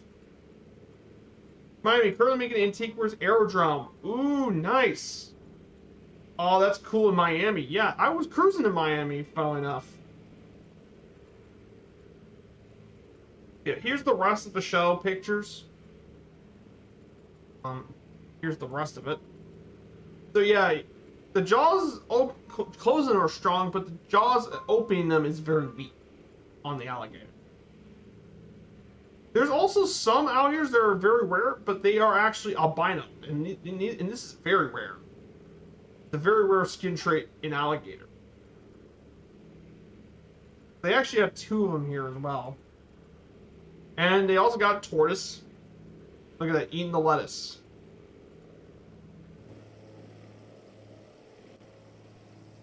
Oh. Ooh. Look at that.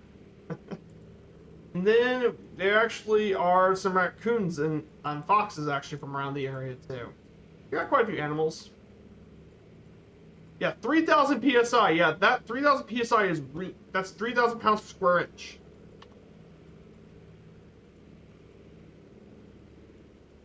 Which basically is the same thing as one of the power washers that go 3,000 per second, which is easily enough to crush bone.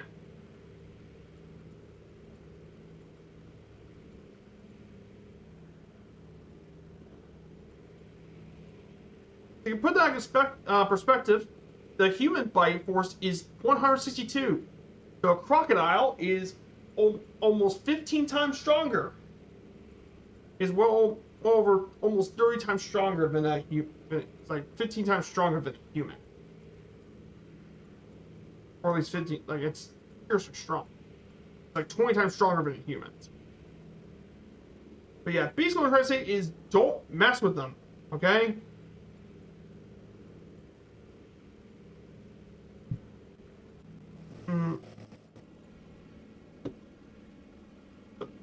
Don't mess with the alligators. Also interesting other alligator facts. Alligators can actually live for a long time. In fact, according to lifespans, one of the oldest recorded examples of an alligator was around 80 to 83 years old.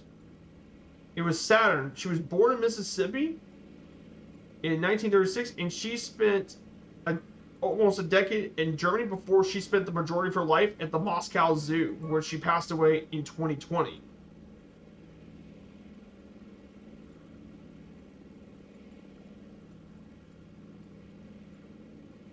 And one of the other ones is Muja, who was brought over to the Belgrade Zoo in Serbia from Germany. And that alligator lived through both the Axis and Allied bombings of Belgrade and the NATO bombing of Yugoslavia in '99. And this crocodile, and he's one of the oldest crocodiles in the world. Not crocodiles, alligators. Yes, do not confuse alligators and crocodiles. No. Also, alligators can be found all over the United States, but they can also be found in Mexico. And actually, you wouldn't expect this, but China, actually. There's alligator species that live there. But the main ones I want to talk about is the good old American alligator, which is the one that most of us know. The Chinese alligator is very endangered, however. Only a few dozen left to be left.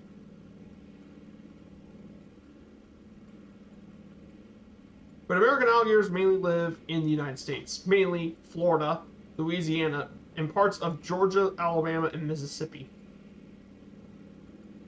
Yeah, pretty cool stuff.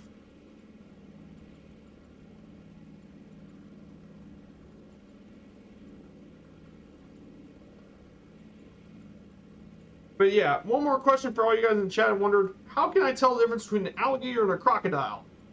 Well, there are actually a couple of differences. There are rules of thumb, but there are also exceptions. But such general rules include their teeth.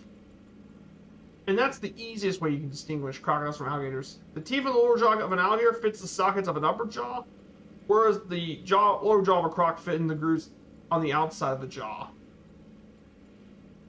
Alligators mainly have a wider shovel-like U-shaped snout, while crocodiles is more V-shaped.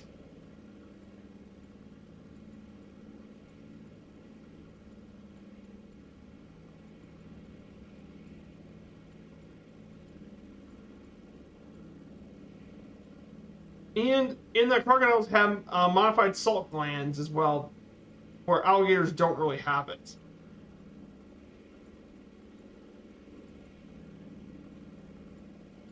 Yeah, those are basically the only things that determine between alligators and crocodiles. Pretty cool stuff, but they're really neat animals.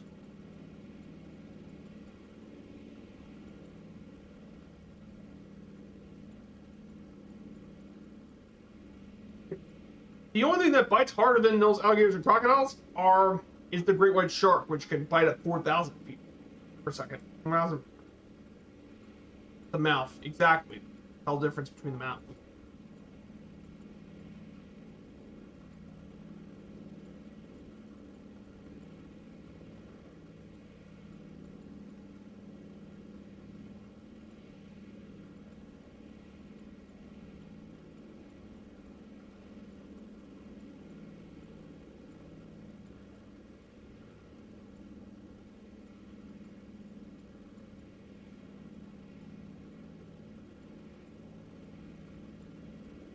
So the city we're going to reach to now is Puerto Plata. This is a major coastal city in the northern half of the Dominican Republic. It's a major trading port and home to many different resorts. There are about 100,000 hotel beds in the city. And in the history of the city, can trace back to the early 16th century when Spanish colonists found a small settlement in the region.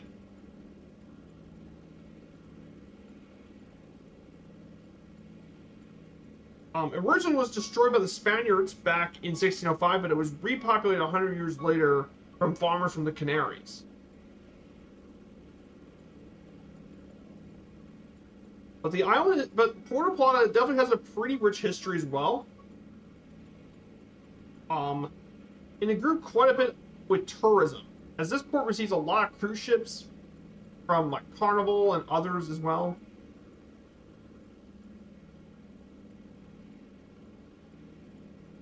And Puerto Plata definitely has some really cool architecture because it's Victorian style architecture in the Caribbean.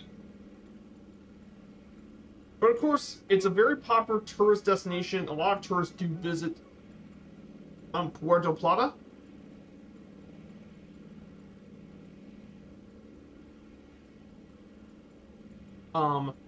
This includes the historic fort, which has been founded in 1540, the Fort of San Felipe, which was actually finished in 1577 to protect the city against bandits, corsairs, and French and English pirates. It also has its own adventure park, Ocean World, which has the largest man-made dolphin habitat in the world. It is one of the main tourist attractions in the Caribbean. It's also home to a couple of museums.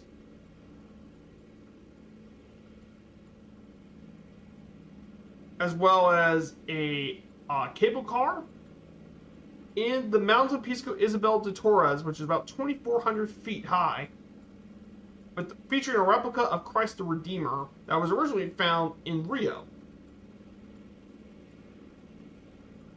But some interesting residents include Al Horford, NBA player Chris Duarte,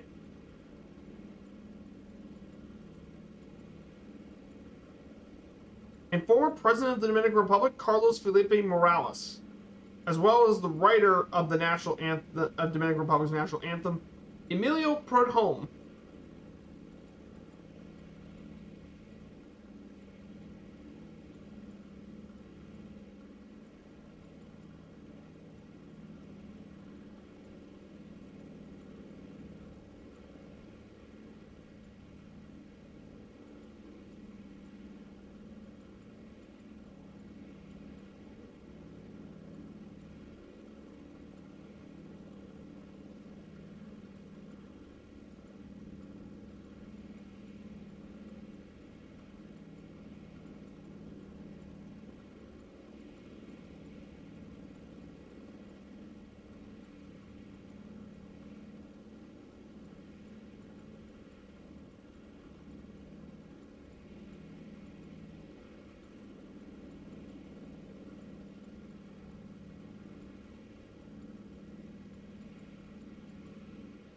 So yeah, this will be our final leg for the day. I hate to see crocs and gators kept in zoos.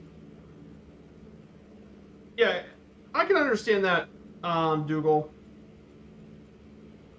But it's also important for, like, I understand, like, keeping the ones from the here's the thing though.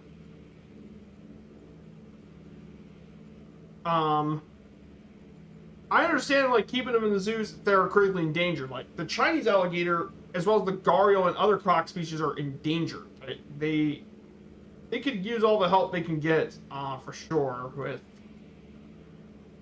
that sort of stuff. Also, there's some places house crocs that people don't want. They're a nuisance. It's either that or they get turned into, well, basically turned to leather bags.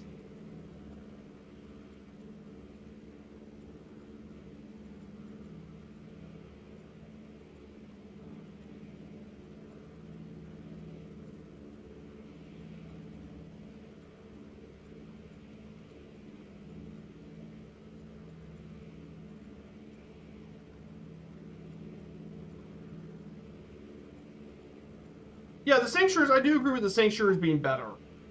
I do kind of agree with you.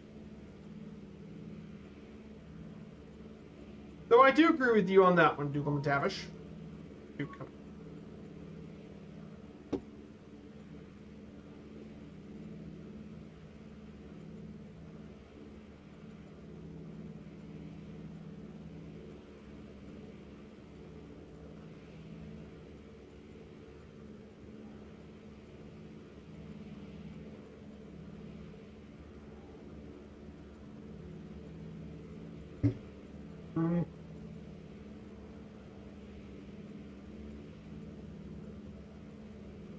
here is Amber Cove. In front of us is the Carnival Port of Amber Cove.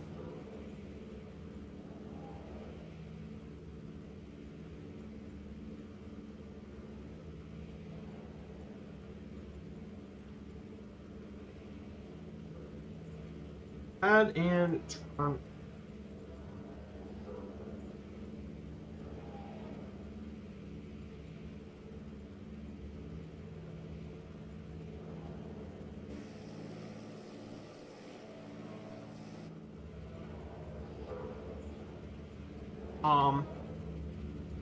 So we're about to make our final airport landing.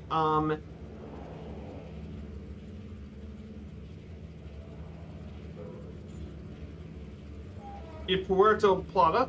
This is Mike Delta Papa. This is Gregorio Luperon International.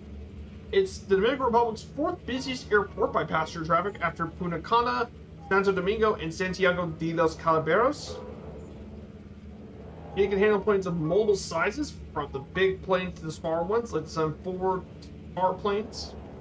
But it's very popular among chartered airline passengers, thanks to its location of beaches and all that. And it hosts many international flights, including from Toronto, Montreal, Miami, seasonal charter from Frankfurt, Zurich, New York, Katowice, even Moscow. Well, tons of people do. Lots of charter flights make their way here into Puerto Plata.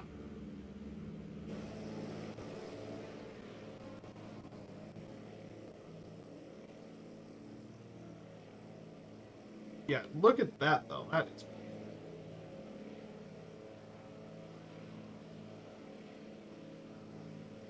This is Puerto Plata.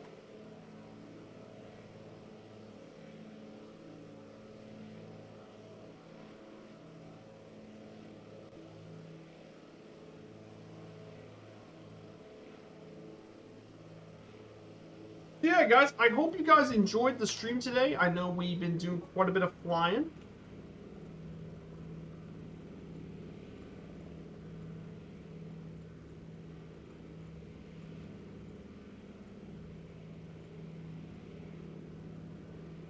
So I hope you guys enjoyed it.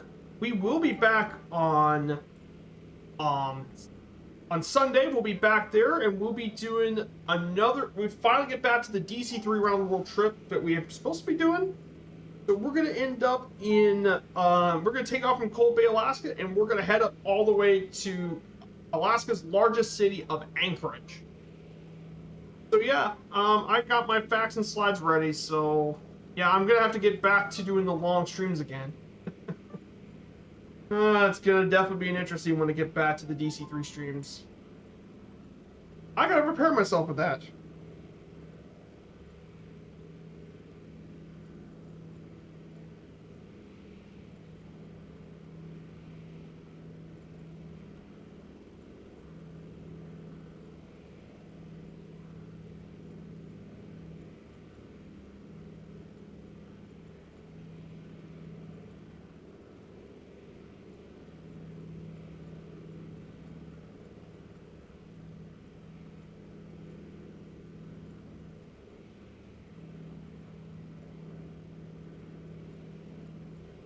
Not as long as they always 10-hour long flight. Oh god, yeah, don't even. Yeah, if you like long historical flights, yeah, Allison Johnson. Allison Johnson is the woman for you guys. She's awesome, by the way. She makes some awesome flights and content, and she's got another one of the long flights in Geraldine Mock. I believe this week she's doing, I think, like 4. Like I said, I've been vacation, so right. Oh yeah, it is the 4th flight. She's doing like 4 today, tomorrow actually. Casablanca to Annaba, Algeria.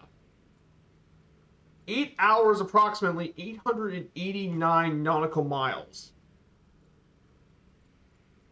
Actually no. I think I think she got done with it. What's the next one? Annaba, I think.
Sorry about that, Dougal.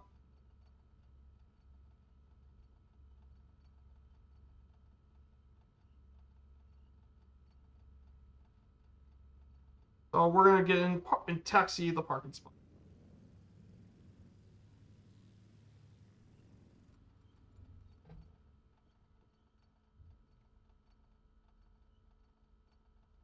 My apologies. Let's go ahead and get this thing parked and we can set up the raid for today. Let's...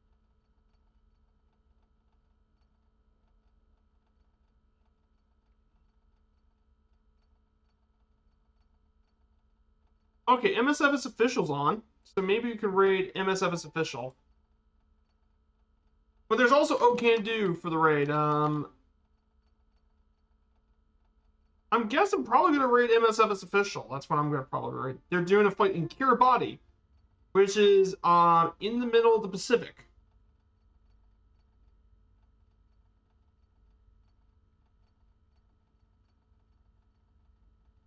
Now let's park.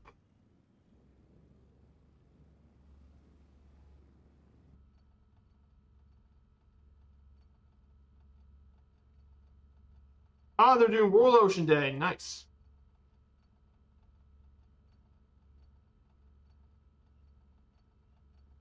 I'm going to stop right here, actually.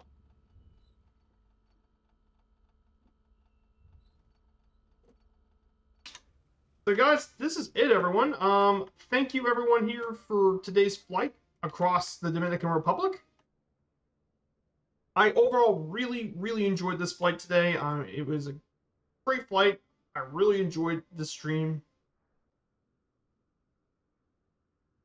And overall, I had a bunch of fun. I think like I said, the Dominican Republic is a very unique and diverse part of the Caribbean.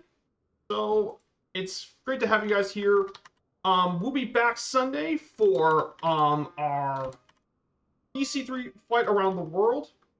This will be our first one in 3 weeks, so it's been a long time. So we'll be back in Cold Bay, Alaska. We'll head our way over to Anchorage. So make sure you guys stick around with the raid. We're raiding MSFS official. I hope you guys have a great rest of your Friday and enjoy your weekend. Take care, everyone, and have a great rest of your day. Bye.